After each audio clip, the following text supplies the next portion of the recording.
الرحمن الرحيم ولقد صرفنا في هذا القرآن للناس من كل مثل وكان الإنسان أكثر شيء جدلا وما منع الناس أن يؤمنوا إذ جاءهم الهدى ويستغفروا ربهم إلا أن تأتيهم سنة الأولين أو يأتيهم العذاب قبلا وما نرسل المرسلين إلا مبشرين ومنذرين ويجادل الذين كفروا بالباطل ليدحضوا به الحق واتخذوا آياتي وما أنذروا هزوا ومن أظلم ممن ذكر بآيات ربه فأعرض عنها ونسي ما قدمت يداه إنا جعلنا على قلوبهم أكنة أن يفقهوه وفي آذانهم وقرا وإن تدعهم إلى الهدى فلن يهتدوا إذا أبدا وربك الغفور ذو الرحمة لو يؤاخذهم بما كسبوا لعجل لهم العذاب بل لهم موعد لن يجدوا من دونه موئلا وتلك القرى أهلكناهم لما ظلموا وجعلنا لمهلكهم موعدا. آج کا درس سورہ کہف کی آیت نمبر 54 سے شروع ہو رہا ہے. اللہ رب العزت فرماتے ہیں وَلَقَدْ صَرَّفْنَا فِي هَذَا الْقُرْآنِ لِلنَّاسِ مِنْ كُلِّ مَثَلٍ، ہم نے اس قرآن میں لوگوں کے لیے ہر طرح کی مثالیں بدل بدل کر بیان کی ہیں. تصریف کہتے ہیں بدل بدل کر، الگ الگ قسم کی، الگ الگ نوعیت کی، الگ الگ زاویے اور طریقے سے مثالیں بیان کرنا. تو اللہ رب العزت نے ہر طریقے سے قرآن میں سمجھایا ہے. حالانکہ اللہ رب العزت اتنے قوی ہیں، اتنے طاقتور ہیں، اتنے بڑے ہیں، پھر بھی چونکہ اللہ رب العزت رحم کرنے والے ہیں، چونکہ اللہ رب العزت بندوں سے محبت کرتے ہیں. عام طور پر ہوتا یہ ہے دنیا میں کہ کمزور لوگ طاقتوروں سے محبت کرتے ہیں، محبت جتاتے ہیں. طاقتور کمزور سے محبت نہیں کرتے، طاقتوروں کو ضرورت ہی نہیں ہے کمزوروں کی. تو اللہ رب العزت کو بھی ہماری کوئی ضرورت نہیں ہے، بندوں کی کوئی ضرورت نہیں ہے، پھر بھی اللہ رب العزت ہر طریقے سے کیوں سمجھا رہے ہیں کہ میرے بندے جہنم میں نہ چلے جائیں. وجہ کیا ہے کہ اللہ کو محبت ہے، اللہ تعالیٰ رحم کرنے والے ہیں. تو ہر طریقے سے اللہ تعالیٰ نے مثال دے کر الگ الگ زاویے سے، الگ الگ طریقے سے بدل بدل کر سمجھایا ہے. جیسے 20ویں پارے میں مثال دی ہے،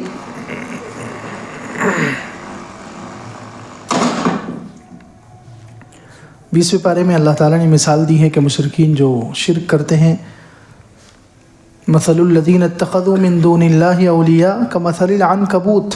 دیکھیے مکڑی کے ذریعے سے سمجھایا اللہ تعالیٰ نے کہ جو لوگ اللہ کے علاوہ کسی اور کو پکارتے ہیں ان کی مثال ایسی ہے جیسے مکڑی جالا بناتی ہے. اتخذت بیتا وان اوہن البیوت لبیت العنکبوت، سب سے کمزور گھر کسی کا ہے تو وہ مکڑی کا ہے. تو اللہ تعالیٰ نے مشرکین کی مثال دی ہے جیسے مکڑی ایک مضبوط چھت ہوتی ہے، انسانوں کی بنائی ہوئی مضبوط چھت ہے، اس کے اندر سیمنٹ استعمال ہوا، لوہا استعمال ہوا، اتنی مضبوط چھت کو وہ کافی نہیں سمجھتی، اس میں اپنا وہ جالا بناتی ہے. اندازہ لگائیے یہ بیوقوفی ہے کہ نہیں ہے کہ اتنی مضبوط چھت بنی ہوئی ہے، اس کے اندر وہ اپنا جالا بنائے گی مکڑی، اس کو وہ اتنی مضبوط چھت پر اطمینان نہیں ہے. ایسے ہی جو مشرک ہوتا ہے وہ اتنے بڑے اللہ پر اس کو بھروسہ نہیں ہے، چھوٹے چھوٹے خدا نیچے بنا لیتا ہے. مشرک اتنے بڑے اللہ پر اس کو بھروسہ نہیں ہے، جیسے مکڑی کو اتنی بڑی چھت جو انسان نے بنائی اس پر بھروسہ نہیں، وہ اس کے اندر اپنا الگ سے جالا بنائے گی.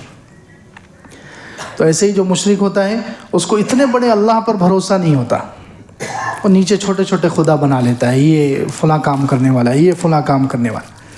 اسی طرح مکڑی کا جو جالا ہے وہ نہ سردی سے بچا سکتا ہے اس کو، نہ گرمی سے. مکڑی کے جالے میں کوئی طاقت ہے کہ وہ سردی سے بچائے یا گرمی سے بچائے؟ کچھ بھی نہیں کر سکتا۔ ایسے ہی مشرکین جو جھوٹے خدا بنا لیتے ہیں، وہ خدا ان کو نہ نفع پہنچا سکتے ہیں نہ نقصان پہنچا سکتے ہیں، نہ نفع کے مالک ہیں نہ نقصان کے مالک ہیں۔ جیسے مکڑی کا جالا نہ مکڑی کو سردی سے بچا سکتا ہے نہ گرمی سے بچا سکتا ہے، اسی طرح مکڑی کا جو جالا ہوتا ہے، مکڑی اس کو بننے کے لیے جو جال نکالتی ہے وہ کہاں سے؟ اس کے اندر سے نکلتا ہے، اس کے پیٹ سے نکلتا ہے، باہر سے مٹیریل نہیں آتا، ہو اسی کے اندر رکھا ہوا ہے، وہ نکالتی ہے اور اس سے جالا بناتی ہے۔ ایسے ہی مشرکین کے پاس جھوٹے خداؤں کے لیے کوئی دلیل نہیں ہوتی، کوئی نقلی دلیل عقلی دلیل کچھ نہیں، بس وہ اپنے دل سے گھڑتے ہیں، بات دل سے اپنی مثالیں بیان کر کر کے شرک کرتے ہیں۔ تو اللہ تعالیٰ ایسے کھول کھول کر دیکھو، الگ الگ طریقے سے سمجھاتا ہے تاکہ انسان سمجھ جائیں۔ فرمایا وَلَقَدْ صَرَّفْنَا فِي هَذَا الْقُرْآنِ لِلنَّاسِ مِنْ كُلِّ مَثَلٍ، ہم نے اس قرآن میں لوگوں کو الگ الگ طریقے سے بدل بدل کر مثالوں سے سمجھایا۔ وَكَانَ الْإِنسَانُ أَكْثَرَ شَيْءٍ جَدَلًا، لیکن انسان بہت زیادہ جھگڑالو ہے، جلدی بات نہیں مانتا، جلدی بات ماننے پر تیار نہیں ہوتا، جھگڑا زیادہ کرتا ہے، تعویلیں کرتا ہے، باتیں بناتا ہے، جھگڑے کرتا ہے۔ جیسے حدیث پاک میں ہے، ایک واقعہ نقل کیا گیا کہ اللہ کے رسول صلی اللہ علیہ وسلم ایک مرتبہ حضرت علی اور حضرت فاطمہ رضی اللہ عنہما ان کے گھر گئے رات کے وقت میں، وہ دونوں آرام کر رہے تھے۔ تو اللہ کے رسول صلی اللہ علیہ وسلم نے ان سے پوچھا، حضرت علی رضی اللہ عنہ سے، کہ تم لوگ رات میں نماز نہیں پڑھ رہے؟ تم لوگ رات میں نماز نہیں پڑھ رہے؟ حضرت علی رضی اللہ عنہ نے کہا ان نفوسنا بید اللہ، کہ ہمارے نفس، ہماری جانیں تو اللہ کے ہاتھ میں ہیں، اللہ اٹھا دیتا ہے تو ہم پڑھ لیتے ہیں ورنہ نہیں پڑھتے۔ تو اللہ کے رسول صلی اللہ علیہ وسلم ناراض ہو گئے اس بات سے، اس جواب سے، اور اٹھ کر چلے گئے اور کہنے لگے، یہ آیت دہرا رہے، وَكَانَ الْإِنسَانُ أَكْثَرَ شَيْءٍ جَدَلًا، انسان بہت زیادہ جھگڑالو ہے، بہت زیادہ باتیں بناتا ہے۔ یعنی ہونا تو یہ چاہیے تھا کہ یہ کہتے کہ انشاءاللہ کوشش کریں گے، لیکن انہوں نے بات بنائی کہ ہماری جانیں اللہ کے قبضے میں ہیں۔ اکثر یہ تو حضرت علی رضی اللہ عنہ تو پڑھتے ہی ہوں گے، ایک آدھ مرتبہ چھوٹ گئی، ہم لوگ تو اکثر چھوڑ دیتے ہیں اور باتیں بناتے ہیں، دوسرے کتنے جائز کام چھوڑ دیتے ہیں، نمازیں چھوڑ دیتے ہیں، اللہ کی نافرمانی نہیں چھوڑتے اور اس پر ہم باتیں بناتے ہیں۔ تو انسان باتیں بناتا ہے، جھگڑا کرتا ہے، جلدی سے ماننے کے لیے تیار نہیں ہوتا۔ وَكَانَ الْإِنسَانُ أَكْثَرَ شَيْءٍ جَدَلًا وَمَا مَنَعَ النَّاسَ أَن يُؤْمِنُوا إِذْ جَاءَهُمُ الْهُدَى وَيَسْتَغْفِرُوا رَبَّهُمْ إِلَّا، اور لوگوں کو ایمان لانے سے، ہدایت کے آنے کے بعد اور اپنے رب کے سامنے معافی مانگنے سے اس بات نے روکا ہوا ہے کہ وہ انتظار میں ہے۔ دو چیزوں نے روکا ہوا ہے، ایک تو یہ کہ وہ انتظار میں ہے ان تأتیہم سنت الاولین، کہ ان کے پاس پہلوں کی سنت، پہلوں کا طریقہ آ جائے۔ یعنی پہلے لوگوں پر جیسے عذاب آیا، قوم نوح، قوم عاد، قوم سمود، ان لوگوں نے جب بات نہیں مانی، اپنی ہٹ دھرمی اور سرکشی پر جمے رہے، تو ایسے ہی کچھ لوگ جو ایمان نہیں لاتے وہ اسی انتظار میں ہیں۔ یعنی کچھ لوگ جو ہے ایسے جو ڈنڈے کے بغیر سدھرتے نہیں ہیں۔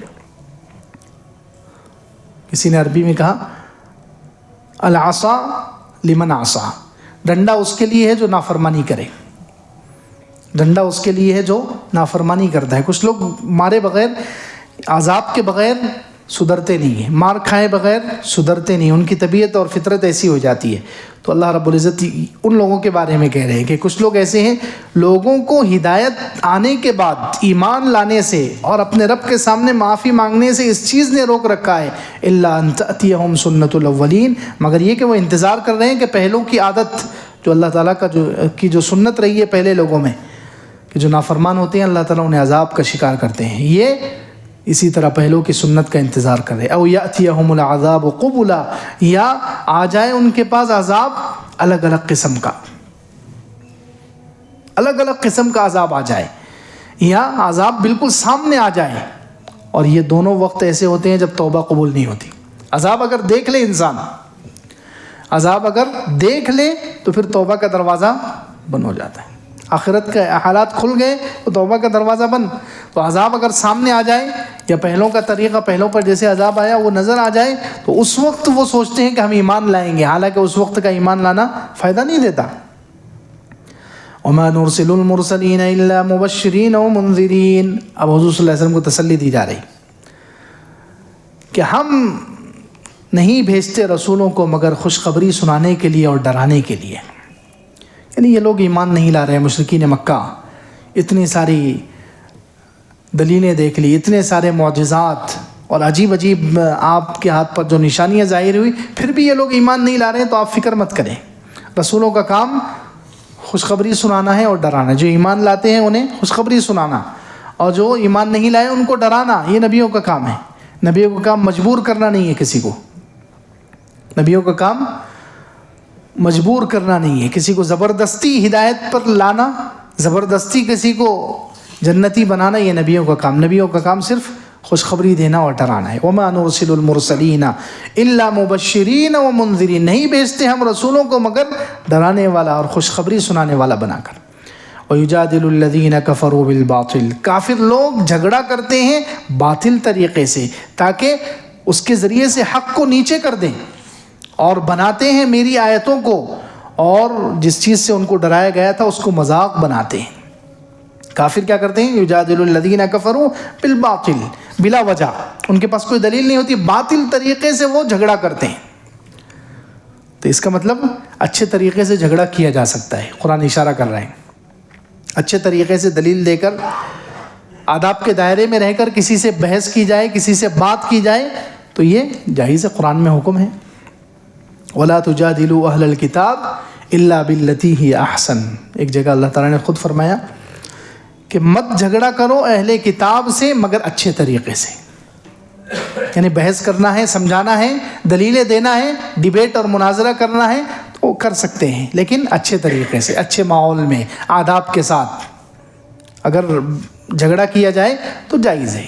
اسی طرح حضور صلی اللہ علیہ وسلم کو حکم دیا گیا وَجَادِلْهُمْ بِالَّتِي هِيَ أَحْسَنُ. آپ ان لوگوں سے جھگڑا کیجئے اچھے طریقے سے, اچھے طریقے سے ان کو بات سمجھائیے, ان کے ساتھ مناظرہ کیجئے, ان کو دلیلیں دیجئے. اسی طرح نوح علیہ السلام سے ان کی قوم نے کہا تھا قالوا یا نوح قد جادلتنا فاکثرت جدالنا. اے نوح آپ نے ہم سے بہت جھگڑا کر لیا, یعنی آپ نے ہمیں بہت دلیلیں دے دی اللہ کے بارے میں, آخرت کے بارے میں, اپنے نبی ہونے کے بارے میں آپ نے بہت دلیلیں دے دی. تو دلیل دینے کو وہ کیا کہہ رہے ہیں کہ آپ نے ہم سے بہت جھگڑا کر لیا, اب جو اللہ کا وعدہ ہے وہ لے آئیے. تو خیر اچھے طریقے سے جھگڑا کیا جا سکتا ہے, یعنی اچھے طریقے سے دلیل دی جا سکتی ہے آداب کے ساتھ. اچھے طریقے سے اگر جھگڑا کیا جائے اللہ کے لیے اور اللہ کو یا دین کو, حق کو ثابت کرنے کے لیے اچھے طریقے سے اگر دلیل دی جائے تو یہ بالکل جائز ہے. لیکن مشرکین اور کافرین جو جھگڑا کرتے ہیں وہ باطل طریقے سے, ان کے پاس کوئی دلیل نہیں ہوتی. وَيُجَادِلُ الَّذِينَ كَفَرُوا بِالْبَاطِلِ لِيُدْحِضُوا بِهِ الْحَقِّ. تاکہ وہ حق کو نیچے گرا دیں. ان کی کوشش ہوتی ہے کہ حق کو نیچے کریں اپنی جھوٹی دلیلوں کے ذریعے. وَاتَّخَذُوا آیَاتِي, اور انہوں نے میری آیتوں کو وَمَا أُنذِرُوا هُزُوًا, اور جس چیز سے ان کو ڈرایا گیا اس کو مذاق بنا لیا. وَمَنْ أَظْلَمُ مِمَّنْ ذُكِّرَ بِآيَاتِ رَبِّهِ فَأَعْرَضَ عَنْهَا وَنَسِيَ مَا قَدَّمَتْ يَدَاهُ. اس سے بڑا ظالم کون ہو سکتا ہے جسے اس کے رب کی آیتیں یاد دلائی جائیں پھر وہ اس سے اعراض کرے. اس سے بڑا ظالم کون ہو سکتا ہے ممن ذکر بآیات ربی, جسے تذکیر نصیحت کی جائے. دیکھیے نصیحت کا لفظ, ذکر تذکیر کا لفظ کیوں استعمال کیا گیا کہ نبیوں کا ایک وظیفہ یہ بھی ہے کہ لوگوں کو کیا کرتے ہیں تذکیر. تذکیر کسے کہتے ہیں کہ انسان کے اندر پہلے سے پیدائشی طور پر خیر کا مادہ موجود ہے, اس کو جگانا. ہر انسان کل مولود یولد علی الفطرہ, اللہ کے رسول صلی اللہ علیہ وسلم فرمایا ہر پیدا ہونے والا بچہ فطرت پر پیدا ہوتا ہے. یعنی اللہ کو ایک ماننے کی صفت اس کے اندر موجود ہوتی ہے, وہ مادہ اور وہ جذبہ اس کے اندر موجود ہوتا ہے فطرت اسلام کا. اپنے خالق کو پہچاننا, اپنے مالک کو پہچاننا, صحیح دین کو پہچاننا, یہ جذبہ لے کر ہر بچہ پیدا ہوتا ہے. کل مولود یولد علی الفطرہ. اسی لیے علماء کہتے ہیں کہ اگر کسی بچے کو ایک کمرے میں چھوڑ دیا جائے, پیدا ہونے سے لے کر بڑا ہونے تک, اس کو جوان اور بالغ ہونے تک ایک کمرے میں رکھ دو, کون دو اس کو ایک کمرے میں قید کر دو, اس کو صرف کھانا پانی دیتے رہو, اور جب وہ جوان ہو جائے اس کو باہر نکالو تو وہ خود کہے گا, اس کے اندر سے یہ آواز آئے گی کہ میرا پیدا کرنے والا کون ہے. لیکن ہوتا کیا ہے فَأَبَوَاهُ يُهَوِّدَانِ، بچپن میں ہی اس کو غلط ماحول مل گیا، یہودی گھر میں پیدا ہو گیا، عیسائی گھر میں پیدا ہو گیا، مشرک گھر میں پیدا ہو گیا، تو بچپن سے ہی اس کو غلط دلیلیں دے کر، غلط چیزیں بتا کر، غلط معبودوں کی عبادتیں کرا کر اس کی وہ فطرت کو مسخ کر دیا جاتا ہے، اس فطرت کو مٹا دیا جاتا ہے، اس کے جو اچھے جذبے کو ختم کر دیا جاتا ہے۔ اسی لیے کہتے ہیں ہر ایک کے اندر، حتیٰ کہ فرعون کے اندر بھی وہ بھلائی کا جذبہ تھا، اسی لیے اس نے موسیٰ علیہ السلام کی پرورش کی ہے۔ اللہ اکبر۔ موسیٰ علیہ السلام کو جو پالا ہے اس نے، یہ بھلائی تو کی ہے اس نے، بھلائی کتنا بڑا کام کیا ہے اس نے، اس کے اندر بھی خیر کا جذبہ تھا پیدائشی طور پر، اس لیے اس نے کیا کیا، حالانکہ وہ کتنا بڑا کافر ہے، انا ربکم الاعلیٰ کہنے والا ہے، وہ انا ربکم الاعلیٰ کہنے والا بھی خیر کا کام، کتنا بڑا کام کر لیا اس نے۔ حضرت موسیٰ علیہ السلام کی پرورش کی ہے، اسی لیے کسی نے عربی میں شعر کا، دو موسیٰ علیہ السلام کے زمانے میں دو موسیٰ تھے، ایک تو حضرت موسیٰ علیہ السلام ہے، اور دوسرے جو سامری جادوگر تھا اس کا بھی نام موسیٰ تھا، جس نے ہزاروں بنی اسرائیل کو گمراہ کیا۔ اور اللہ کی شان دیکھیے کہ جو سامری جادوگر تھا جس نے ہزاروں بنی اسرائیل کو مشرک بنا دیا، اس کی پرورش کی تھی جبرائیل علیہ السلام نے۔ بچپن میں اس کی ماں کا انتقال ہو گیا، اب جنگل میں تھا، کوئی سہارا نہیں تھا، تو اللہ تعالیٰ نے جبرائیل علیہ السلام کو متعین کیا اس کو دودھ پلانے اور اس کی تربیت اور پرورش کے لیے۔ اور ادھر موسیٰ علیہ السلام جو نبی ہیں، ان کی پرورش کون کر رہا ہے؟ فرعون۔ فَمُوسَى الَّذِي رَبَّاهُ جِبْرِيلُ كَافِرُ وَمُوسَى الَّذِي رَبَّاهُ فِرْعَوْنُ مُرْسَلُ۔ جس موسیٰ کی پرورش جبرائیل نے کی وہ کافر ہے، اور جس موسیٰ کی پرورش فرعون نے کی وہ نبی ہے۔ کیا اللہ کی شان ہے۔ فَمُوسَى الَّذِي رَبَّاهُ جِبْرِيلُ كَافِرُ وَمُوسَى الَّذِي رَبَّاهُ فِرْعَوْنُ مُرْسَلُ۔ جس موسیٰ کی پرورش جبرائیل نے کی ہے وہ کافر نکلا، اور جس موسیٰ کی پرورش فرعون نے کی ہے وہ نبی بن گیا، مرسل، پیغمبر بن گیا۔ تو ہر انسان کے اندر، تذکیر کہتے ہیں ہر انسان کے اندر جو خیر کا مادہ ہے اس کو جگانا، ہر انسان کے اندر جو بھلائی کا مادہ ہے اس کو اٹھانا۔ ہر انسان کے اندر فطری طور پر یہ جذبہ موجود ہے، خیر کا مادہ، صحیح دین پر چلنے کا یہ مادہ موجود ہے۔ تذکیر کہتے ہیں اس کو جگانا، اس کو اٹھانا، اس کو یاد دلانا۔ تو فرماتے ہیں وَمَنْ أَظْلَمُ مِمَّنْ ذُكِّرَ بِآيَاتِ رَبِّهِ، اس سے بڑا ظالم کون ہوگا جسے اس کے رب کی آیتیں یاد دلائی جائے، فَأَعْرَضَ عَنْهَا، پھر وہ اس سے اعراض کرے، پھر منہ موڑ لے، وَنَسِيَ مَا قَدَّمَتْ يَدَاهُ، اور اپنے ہاتھ کے کرتوت کو بھول جائے، یعنی اپنے گناہوں کو وہ ہلکا، بھولنے کا مطلب وہ بھولنا نہیں ہے جیسے ہم چیزیں بھول جاتے ہیں، کام بھول جاتے ہیں، انسان بھولتا نہیں ہے ایسے اپنے گناہوں کو، یعنی اپنے گناہوں کو وہ ایزی لے، اپنے گناہوں کو، اپنے کرتوتوں کو وہ ہلکا سمجھے، یہ کون میری پکڑ کرے گا، نعوذ باللہ، کون میرا حساب لے گا، کون مجھے عذاب دے سکتا ہے۔ یہ جو نافرمان ہوتے ہیں ان کا مزاج یہ ہوتا ہے، وَنَسِيَ مَا قَدَّمَتْ يَدَاهُ، کہ وہ اپنے کرتوت کو بھول جاتے ہیں، یعنی ہلکا سمجھ، ایزی لیتے ہیں اپنے گناہوں کو، اپنے حرام کاموں کو، اپنی نافرمانیوں کو سمجھتے ہیں کون ہماری پکڑ کر سکتا ہے۔ اِنَّا جَعَلْنَا عَلَىٰ قُلُوبِهِمْ أَكِنَّةً أَن يَفْقَهُوا، ہم نے ان کے دلوں پر پردے، اکنہ اغطیہ، ہم نے ان کے دلوں پر پردے ڈال دیے ہیں قرآن کو سمجھنے سے، دین کو ان يفقهوا۔ دیکھیے پہلے انسان، اسی میں نشان ہے، اللہ تعالیٰ زبردستی کسی کے دلوں پر پردہ نہیں ڈالتے، اور آگے آ رہا ہے کہ ہم نے ان کے دلوں پر پردے ڈال دیے، اور کانوں میں ہم نے ڈانٹ لگا دیے، کانوں میں بھی آڑ کھڑی کر دی۔ کیوں؟ پہلے اس کی وجہ پہلے ہی آ گئی کہ ان کے سامنے بار بار تذکیر، نصیحت کی گئی، ان کو یاد دلایا گیا، لیکن اس نے اعراض کیا، اس نے منہ موڑا، ایزی لیا اس نے۔ تو اس وجہ سے اللہ رب العزت پھر آخر میں کیا کرتے ہیں، اِنَّا جَعَلْنَا عَلَىٰ قُلُوبِهِمْ أَكِنَّةً، ہم ان کے دلوں پر پردے ڈال دیتے ہیں اس کو سمجھنے سے، دلوں کو اللہ تعالیٰ ڈھانپ دیتے ہیں، پھر اندر سے کفر اور شرک نکلتا نہیں ہے، اور خیر کا نور اندر جاتا نہیں ہے۔ اللہ حفاظت فرمائے۔ اتنا اللہ تعالیٰ پردہ ڈال دیتے ہیں اور ایسا دلوں کو بند کر دیتے ہیں پھر کہ پھر اندر سے کفر اور شرک اور گناہوں کی گندگی نکلتی نہیں ہے، اور ایمان کا نور اور خیر کا نور اندر جاتا نہیں ہے۔ اور بعض مفسرین نے عجیب بات کہی، سب سے بڑی سزا یہ دیکھو یہ قرآن کی آیت کیا کری، ہم نے ان کے دلوں پر پردے ڈال دیے اس کو سمجھنے سے۔ تو یہاں سے مفسرین نے ایک عجیب نقطہ نکالا ہے کہ سب سے بڑی سزا یہ ہے کہ انسان کو سزا دی جائے اور اس کو پتہ بھی نہ چلے۔ تو کافروں کو یہ سزا دیتے ہیں اللہ تعالیٰ کہ انہیں حق راستہ ہی نظر نہیں آتا، پھر بھی وہ مزے میں وہ سوچتے ہیں یار ہم پر عذاب ہی نہیں آ رہا، ہمارا ہاتھ نہیں جل رہا، پیر نہیں جل رہا، پیر کٹ رہا نہیں ہے، آنکھوں پر کوئی عذاب نہیں آ رہا، اس کا مطلب ہم صحیح ہیں۔ حالانکہ عذاب آ چکا ہے ان کے دل پر، عذاب ان کے دل پر آ چکا ہے کہ حق راستہ ان کے لیے بند کر دیا گیا، ان کے دلوں پر غلاف پردے چڑھا دیے گئے، حق ان کو نظر نہیں آ رہا ہے، پھر بھی وہ کیا سمجھ رہے ہیں کہ کوئی عذاب نہیں۔ یہ سب سے بڑی سزا ہے کہ انسان کو سزا دی جائے اور اسے پتہ بھی نہ چلے، انسان کو عذاب دیا جائے اور اسے پتہ بھی نہ چلے۔ یہ اللہ تعالیٰ بعض مرتبہ گناہوں کی وجہ سے ایسی سزا دیتے ہیں انسان کو سمجھ میں بھی نہیں آتا، انسان سمجھتا ہے کہ میرے اوپر تو عذاب ہی نہیں آ رہا، اس کا مطلب میں صحیح چل رہا ہوں، اللہ تعالیٰ میری پکڑ ہی نہیں کر رہا ہے، میں اتنے گناہ کر رہا ہوں، اتنی نافرمانیاں کر رہا ہوں، کوئی پکڑ نہیں ہو رہی ہے۔ حالانکہ پکڑ ہو چکی ہے، دلوں پر پردے آ گئے، دلوں پر غلاف چڑھ گئے، کان میں حق بات جا نہیں رہی ہے۔ یہ بہت بڑی سزا ہے۔ اِنَّا جَعَلْنَا عَلَىٰ قُلُوبِهِمْ أَكِنَّةً، ہم نے ان کے دلوں پر پردے ڈال دیے اس قرآن کو اور حق کو سمجھنے سے، وَفِي آذَانِهِمْ وَقْرًا، ان کے کانوں میں ڈانٹ چڑھا دیے، کانوں میں بھی غلاف لگا دیے۔ وَإِن تَدْعُوهُمْ إِلَى الْهُدَىٰ فَلَن يَهْتَدُوا إِذًا أَبَدًا، اگر آپ ان کو ہدایت کی طرف بلائیں گے تو وہ ہرگز ہدایت کی طرف نہیں آئیں گے۔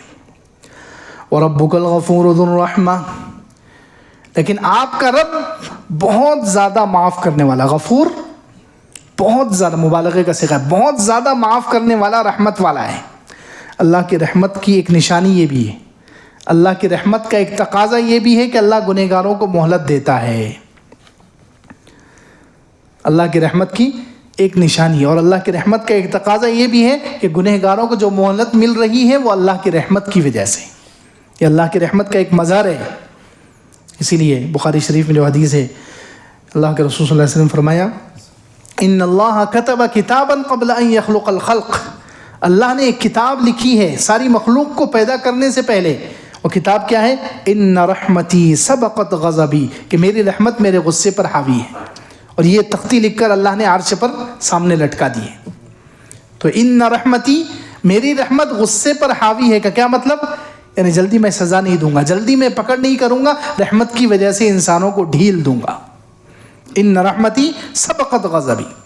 اور قرآن میں بھی کئی جگہ ایسی آیتیں ہیں، ایک تو یہی ہے کہ آپ کا رب بہت معاف کرنے والا، رحمت والا ہے، اسی لیے سزا نہیں دے رہا ہے۔ لو یؤاخذہم بما کسبوا، اگر فوراً پکڑ کرنے پر آ جائے تو جلدی عذاب آ جائے گا، لیکن اللہ تعالیٰ مہلت دے رہا ہے۔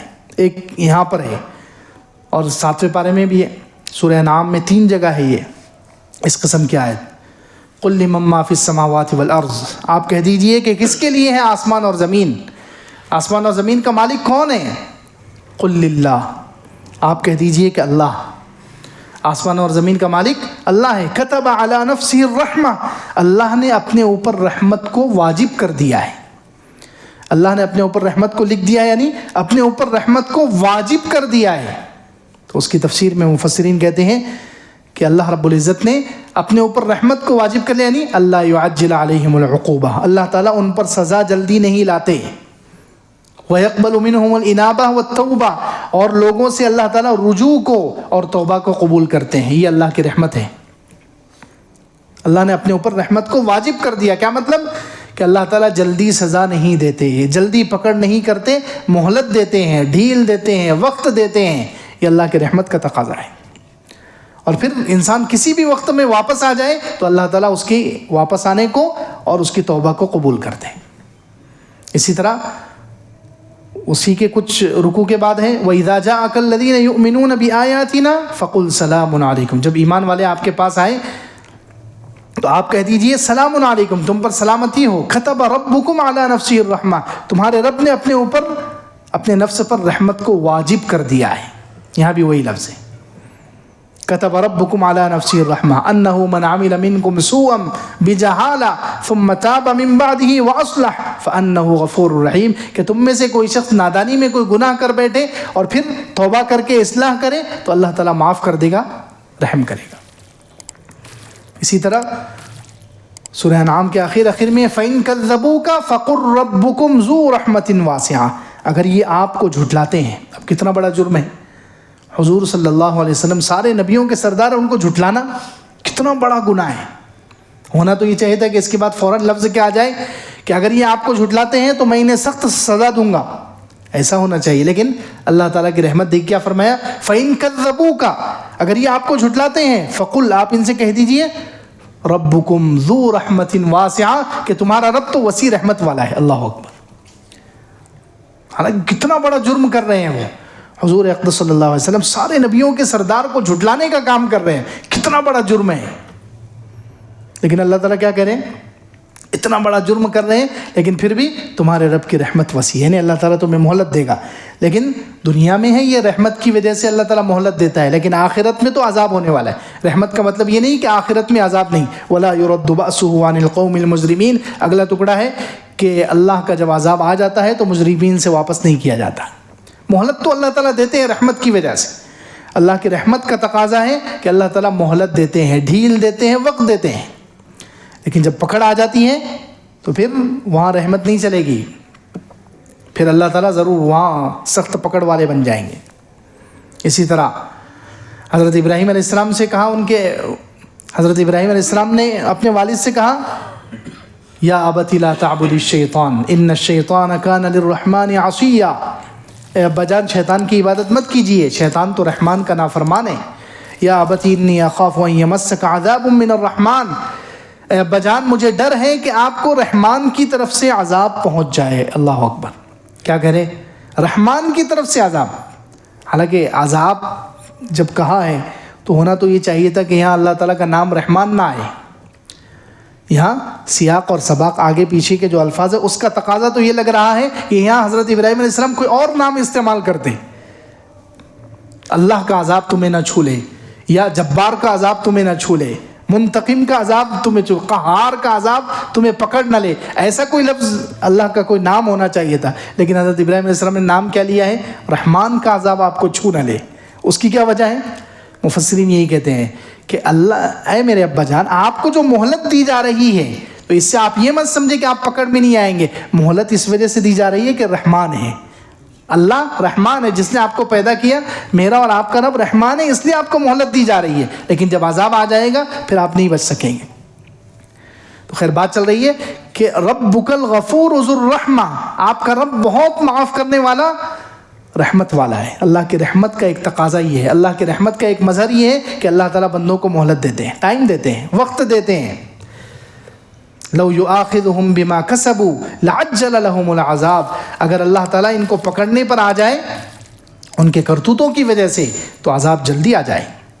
بل لہم موعد لن یجدوا من دونہ موئلا، بلکہ ان کے لیے ایک وعدے کا وقت متعین ہے، وہ ہرگز اپنے ہلاکت کی جگہ سے بچ نہیں پائیں گے۔ جب اللہ تعالیٰ وقت آ جائے گا، اللہ تعالیٰ عذاب بھیجیں گے، پھر وہاں سے کوئی نہیں بچ سکے گا۔ وَتِلْكَ الْقُرَىٰ أَهْلَكْنَاهُمْ لَمَّا ظَلَمُوا وَجَعَلْنَا لِمَهْلِكِهِمْ مَوْعِدًا، اور یہ بستیاں ہیں جنہیں ہم نے ہلاک کیا ان کے ظلم کی وجہ سے، اور ہم نے ان کی ہلاکت کے لیے ایک وقت متعین کر دیا ہے۔ مشرکین مکہ سے کہا جا رہا ہے کہ یہ لوگ عرب میں جہاں سے گزرتے ہیں، قوم سمود، قوم عاد، بہت سارے قوم لوط، جن قوموں پر عذاب آیا تھا، یہ مشرکین مکہ اور عرب کے جو مشرکین ہیں وہاں سے ان کا سفر ہوتا تھا، وہاں سے ان کے کھنڈروں کے پاس سے جہاں عذاب آیا ان کو، ان کے محلات کے پاس سے، قوم سمود، قوم عاد، ان کے جو محلات تھے وہ عرب کے علاقے میں ہی ہے، عرب کے کنارے پر، تو ان کا وہاں سے گزر ہوتا تھا۔ تو اللہ تعالیٰ نے ان کو فرمایا کہ ان کو دیکھو، یہ تلک القریٰ اہلکناہم، یہ بستیاں ہیں جنہیں ہم نے ہلاک کیا ہے ان کے ظلم کی وجہ سے۔ جب انہوں نے ظلم کیا اپنے جانوں پر، اور انہوں نے ظلم کیا اپنے آپ پر، کفر اور شرک کر کے، گناہ کر کے، تو پھر ہم نے ان کو ہلاک کر دیا۔ ان بستیوں سے عبرت حاصل کرو، ان بستیوں سے، ان کے کھنڈرات سے، ان کی عمارتوں سے، ان کی بستیوں سے عبرت حاصل کرنا چاہیے۔ یہ وہ بستیاں ہیں، ہم نے ان کو ہلاک کیا ان کے ظلم کی وجہ سے۔ وَجَعَلْنَا لِمَهْلِكِهِمْ مَوْعِدًا، اور ہم نے ان کی ہلاکت کے لیے بھی وقت اور جگہ متعین کر دی ہے اللہ تعالیٰ کی طرف سے۔